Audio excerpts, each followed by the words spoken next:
السلام علیکم۔ سب سے پہلے ہم آپ کو دلچسپ معلومات میں خوش آمدید کہتے ہیں۔ کیا آپ جانتے ہیں کہ ریلوے ٹریک پر بجری کیوں ہوتی ہے؟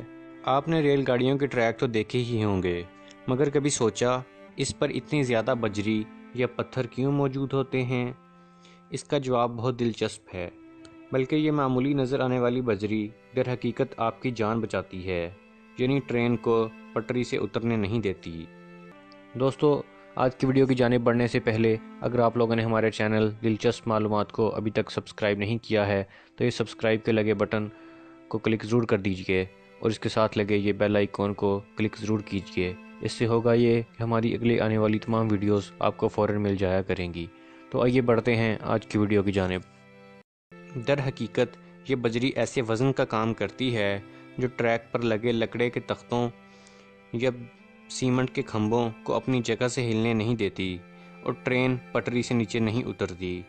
یہ در حقیقت انجینئرز کے لیے چیلنج تھا کہ میلوں تک پھیلے سٹیل ٹریک جسے ٹرین کے وزن، رفتار اور اس سے پیدا ہونے والے ارتعاش اور حرارت کو برداشت کرنا ہوتا ہے، اپنی جگہ سے ہلنے نہ دیں، جبکہ سخت ترین موسم کے ساتھ ساتھ وہاں جھاڑیاں یا پودے بھی اگ نہ سکیں۔ تو اس دلچسپ مسئلے کا حل لگ بھگ 200 سال پہلے اس بجری کی شکل میں سامنے آیا اور جب سے اس میں کوئی تبدیلی نہیں آئی۔ اس زمانے میں انجینئرز نے خالی میدان میں ٹریک بچھانے کے بعد اس کی بنیاد کو اتنا بلند کیا کہ پانی میں نہ ڈوب سکے، جبکہ بنیاد کے اوپر بڑی مقدار میں بجری کو بھر دیا، جس کے بعد لکڑی کے تختوں کو لگایا گیا جو کہ 9 انچ چوڑے اور 7 انچ موٹے تھے۔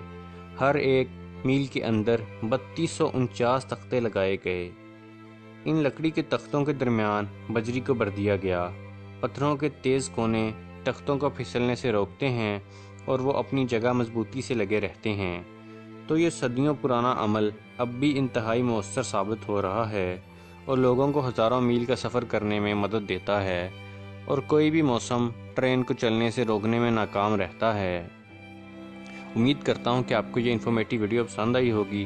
اگر ابھی تک آپ لوگوں نے ہمارے چینل دلچسپ معلومات کو سبسکرائب نہیں کیا ہے تو سبسکرائب ضرور کیجئے، ویڈیوز کو لائک، کمنٹ اور شیئر بھی ضرور کیجئے۔ اگلی ویڈیو تک کے لیے خدا حافظ۔